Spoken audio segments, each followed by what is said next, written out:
My dear friend, स्वागत है आप सभी का एक बार फिर हमारे यूट्यूब चैनल टेक्निकल पॉइंट में। जैसा कि आप सबको पता है कि हम थर्मल इंजीनियरिंग 1 के हर एक टॉपिक को कवर करते आ रहे हैं। बहुत सारे टॉपिक हमने कवर कर दिए हैं और बहुत सारे को करने वाले हैं। तो अगर आप हमारे चैनल पर नए हैं तो हमारे चैनल को सब्सक्राइब कर दीजिएगा, बेल आइकन को कर दीजिएगा ऑल पे प्रेस। और शुरू करते हैं आज की धमाकेदार वीडियो। तो आज की वीडियो में हम पढ़ने क्या वाले हैं? आज की वीडियो में हम पढ़ने वाले हैं विंटर एयर कंडीशनिंग सिस्टम। भाई जब देखो सर्दी में हमें जरूरत पड़ती है किसकी? एसी की, गर्म हवा की जरूरत पड़ती है। तो बोलते हैं बढ़िया एसी चालू करो, वाह क्या गर्म गर्म हवा आ रही है। जैसे कि आप देखते हैं कि जैसे कार है, कार में भी क्या लगी रहती है? एसी लगी रहती है। वो ठंडी हवा भी देती है और गर्म हवा भी देती है। तो एयर कंडीशनिंग का काम रहता है, ये बता दिया है हमने पिछली वीडियो में बता चुके हैं कि एयर कंडीशनिंग सिस्टम क्या काम करता है। तो आज हम पढ़ेंगे किसके बारे में? विंटर एयर कंडीशनिंग के बारे में। तो शुरू करते हैं आज की धमाकेदार वीडियो बिना किसी देरी के। तो सबसे पहले देखिए उसकी परिभाषा क्या होती है। सर्दियों में एयर कंडीशनिंग सिस्टम हवा को गर्म करके घर को गर्म रखता है। मतलब एयर को गर्म करेगा और आपको देगा, आपके रूम को देगा। तो वही है, लिखा हुआ है डेफिनेशन। अब आते हैं इससे किस पे? लाइन डायग्राम पे, इसके कंस्ट्रक्शन पे, फिर इसकी वर्किंग को समझेंगे। लास्ट तक वीडियो में बने रहिएगा। इसकी थ्योरी भी हम आपको बहुत बेहतरीन तरीके से लिखवाएंगे। ऐसा नहीं है कि बीच रास्ते में आपको छोड़ के जाएंगे, क्योंकि थ्योरी भी हम आपको बहुत अच्छे तरीके से लिखवाएंगे। तो बढ़ते हैं नेक्स्ट पेज पे जहां इसका कंस्ट्रक्शन होगा। तो डियर स्टूडेंट, अब हम पढ़ने वाले हैं विंटर एयर कंडीशनिंग सिस्टम के कंस्ट्रक्शन के बारे में। कैसा इसका कंस्ट्रक्शन रहता है, कैसा इसका लाइन डायग्राम रहता है, कौन कौन से इसके पार्ट होते हैं, उनकी क्या वर्किंग होती है, क्योंकि ये समझना, ये लिखना बहुत ही इंपॉर्टेंट हो जाता है। तो शुरू करते हैं इसका कंस्ट्रक्शन। नक्शे दे दीजिए। सबसे पहले आप देख सकते हैं यहाँ पे लाइन डायग्राम बना हुआ है। ये जो चीज दिख रही है, लाइनें दिख रही हैं, इनको बोलते हैं डैम्पर। ये डैम्पर क्या करते हैं? जो बाहर की एयर होती है उसको अंदर आने देते हैं, मतलब एयर को कंट्रोल करते हैं, नियंत्रित करते हैं। जब ये बंद हो जाते हैं तो एयर नहीं आती, जब ये खुलते हैं तो एयर आना शुरू हो जाती है। यहाँ पे लगा है ये फिल्टर, इसको बोलते हैं एयर फिल्टर। ये क्या करेगा कि जो एयर आ रही है उसको फिल्टर करेगा, जो एयर में डस्ट के पार्टिकल्स हैं उनको क्या करेगा? रिमूव करेगा। उसके बाद लगा है ये क्या? Air preheater. प्रीहीटर इसको बोलते हैं। ये एयर को गर्म करने का काम करेगा। गर्म, देखो अपनी ठंडी है, अभी सर्दियां चल रही हैं, सर्दी में अपने को गर्म हवा चाहिए रहती है, तो वो गर्म करने का काम क्या करता है? आपका ये प्रीहीटर करता है। फिर ये लगा है ह्यूमिडिफायर। अब मान लीजिए कि प्रीहीटर क्या करेगा? गर्म करेगा। कितना गर्म करेगा? अगर ज्यादा गर्म कर दिया फिर क्या होगा? तो ज्यादा गर्म कर दिया तो यहाँ पे लगा है ह्यूमिडिफायर, जो कि इसको थोड़ा बहुत ठंडा कर देता है। ठंडा करके क्या करता है? आगे भेजता है। आगे क्या लगा है? ये रीहीट कोयल, मतलब कि इसको हम सेट करते हैं टेम्परेचर पे कि इतने टेम्परेचर पे एयर को गर्म करके आपको भेजना है। ये काम करती है अपनी रीहीट कोयल। तो यहाँ पे जो हीट है सेट रहती है, वो गर्मी है सीट सेट रहती है। तो जो एयर आएगी वो मान लीजिए 20 डिग्री, 30 डिग्री या 45 डिग्री पे गर्म होके, जितने पे आपने सेट की होगी उतने पे गर्म होके यहाँ पे आएगी। ये क्या है? फैन। फैन क्या करता है? उस एयर को, उस गर्म एयर को भेजता है। कहाँ भेजता है? जहाँ पे अपन को गर्मी चाहिए रहती है, गर्म हवा चाहिए रहती है। तो ये है कंडीशनर स्पेस, यहाँ पे भेज दिया। अब क्या होगा कि जो एयर है उसने रूम को गर्म कर दिया।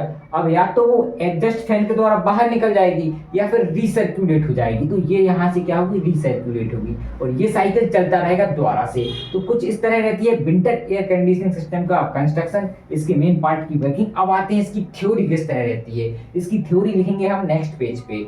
एक बार और समझ लीजिए, फिर इसकी वर्किंग पे बढ़ेंगे हम। तो यहाँ पे लगे हैं डैम्पर, इनको बोलते हैं एयर डैम्पर। ये एयर को कंट्रोल करके कहाँ? अंदर भेजते हैं, सिस्टम में भेजते हैं। यहाँ पे लगा है एयर फिल्टर, जो कि एयर को क्या करेगा? फिल्टर करेगा, मतलब हवा को फिल्टर करेगा। जो डस्ट के पार्टिकल है उनको रिमूव करेगा। कौन? अपना एयर फिल्टर। और यहाँ पे लगा है प्रीहीटर। देखो जो अपने सर्दी के दिन चल रहे हैं, सर्दी के दिन में क्या चाहिए पड़ती है? गर्म हवा चाहिए पड़ती है। तो प्रीहीटर क्या करेगा?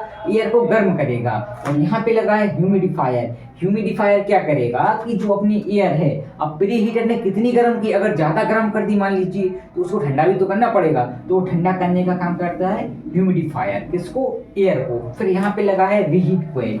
रीहीट कोयल क्या करती है? इसको सेट करते हैं हम टेम्परेचर पे कि इतने टेम्परेचर पे गर्म करके आप हमें दें, क्या? एयर दें। तो ये रीहीट कोयल क्या करती है? एयर को फिर से गर्म करती है, सेट टेम्परेचर पे गर्म करती है। मान लीजिए आपको 30 डिग्री पे चाहिए गर्म एयर, तो वो 30 डिग्री पे सेट करना पड़ेगा आपको रीहीट कोयल को। तो वो काम रहता है रीहीट कोयल का। इतने टेम्परेचर पे ये गर्म करेगी और यहाँ आगे भेज देगी। आगे क्या लगा है, ये फैन। फैन क्या करता है, भेजने का काम करता है। जहाँ पे अपन को गर्म एयर चाहिए, मान लीजिए कि आपको एक रूम में चाहिए गर्म एयर, तो फैन के थ्रू कहाँ भेज दी जाएगी, रूम में गर्म हवा। ये कंडीशनर स्पेस है, मतलब इसको यहाँ पे अपन को करना है, कंडीशनिंग करनी है, गर्म हवा चाहिए, इसको बोलते हैं कंडीशनर स्पेस। और मान लीजिए अब ये एयर ने गर्म कर दिया रूम को, अब एयर ठंडी हो गई, तो एयर को क्या करेंगे, या तो एडजस्ट फैन के थ्रू बाहर निकाल देंगे या फिर रिसर्कुलेट करके फिर से यूज करेंगे। तो यहाँ से क्या हुई, रिसर्कुलेट होगी। तो ये होता है कंस्ट्रक्शन इसका, इसके मेन पार्ट की वर्किंग। अब आते हैं इसकी टोटल वर्किंग किस तरह रहती है। नेक्स्ट पेज पे समझेंगे इसकी वर्किंग की थ्योरी। फ्रेंड्स, अब हम पढ़ने वाले हैं वर्किंग की थ्योरी किस तरह रहती है, क्योंकि थ्योरी को लिखना बहुत ही इंपॉर्टेंट हो जाता है। थ्योरी के यहाँ पे कुछ पॉइंट लिखवाए गए हैं, क्योंकि पॉइंट के द्वारा आप बहुत ही बेहतरीन तरीके से इसकी थ्योरी को समझ सकते हैं और समझने के बाद आप लिख सकते हैं। तो शुरू करते हैं इसकी थ्योरी बिना किसी देरी के। सबसे पहले देखिए कि नंबर 1 पॉइंट क्या आता है, बाहरी एयर एक डैम्पर के जरिए प्रवेश करती है। हमने देखा था कि बाहरी एयर किसके थ्रू आई थी, डैम्पर के थ्रू, क्योंकि डैम्पर ही क्या कर रहे थे, एयर को कंट्रोल कर रहे थे। दूसरा पॉइंट क्या कहता है कि संयुक्त हवा। अब ये संयुक्त हवा क्या है भाई, जब रिसर्कुलेट होके एयर आ रही थी और जो अपनी एयर प्रवेश कर रही थी, वो मिलकर क्या हो जाती है, संयुक्त एयर हो जाती है। धूल और मलबे को हटाने के लिए एक फिल्टर से होकर गुजरती है। एयर पहले कहाँ से गुजरती है, फिल्टर से गुजरती है। तीसरा पॉइंट क्या कहता है, इसके बाद हवा एक प्री हीट कॉइल से गुजरती है। जो एयर है प्री हीट कॉइल से गुजर रही थी, जिससे उसकी नमी में कमी आ रही थी, ताकि इसकी नमी को कम किया जा सके। नमी को कम करना बहुत ही जरूरी रहता है। फिर चौथा क्या आता है कि रिक्वायर्ड ह्यूमिडिटी स्तर के आधार पर नमी जोड़ने के लिए एयर को ह्यूमिडिफायर से गुजारा जाता है। अपन ने देखे थे, सबसे पहले कहाँ से गुजरती है, फिल्टर से, फिर उसके बाद गुजरती है प्री हीट कॉइल से, फिर उसके बाद कहाँ से गुजरती है, ह्यूमिडिफायर से, फिर एट द लास्ट कहाँ से गुजरना पड़ता है उसको, रीहीट कॉइल से। तो जो 4 पॉइंट यहाँ पे लिखवा दिए गए हैं, उनके आगे के जो 2 पॉइंट और रह गए हैं, वो अपन नेक्स्ट पेज पे पढ़ेंगे। टोटल 6 पॉइंट हैं इसके। वर्किंग के जो 2 पॉइंट रह गए थे वो लास्ट पॉइंट थे, अब उनको हम समझेंगे। तो जो 5वां पॉइंट है वो क्या कहता है कि रिक्वायर्ड टेम्परेचर प्राप्त करने के लिए हवा को रीहीट कॉइल का उपयोग करके अधिक गर्म किया जाता है। रिक्वायर्ड मतलब जिस टेम्परेचर पे हमें एयर चाहिए उसको बोलते हैं रिक्वायर्ड टेम्परेचर। अब 6वां पॉइंट क्या कह रहा है भाई, एक फैन वातानुकूलित हवा को, भाई वातानुकूलित मतलब एयर कंडीशनिंग, मतलब कंडीशनेट हवा को नलिकाओं के माध्यम से रहने वाले स्थान में पहुंचाया जाता है। जहां पे अपन को जो चाहिए रहती है गर्म हवा, उससे वहां पहुंचाया जाता है। तो ये रहती है विंटर एयर कंडीशनिंग सिस्टम की कंस्ट्रक्शन वर्किंग। उम्मीद करता हूं कि ये आपको बहुत ही अच्छे तरीके से समझ में आ गई होगी, और अगर नहीं आई है तो एक बार और रिपीट करके देख लीजिए, आपको बहुत ही बेहतरीन तरीके से समझ में आ जाएगी। और हमारी एक प्लेलिस्ट बनी हुई है थर्मल इंजीनियरिंग 1 के नाम से, जहाँ पे आपको सभी वीडियो लगातार मिल जाएंगे, क्रम से मिल जाएंगे। अगर आप चाहते हैं तो वहाँ पे जाके विजिट कर लीजिए, देख लीजिए, मजा आएगा पढ़ने में, हमें भी मजा आएगा आपको देखने में वहाँ पे।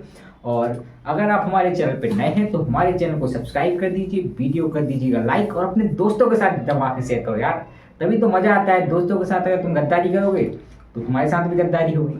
Thanks for watching.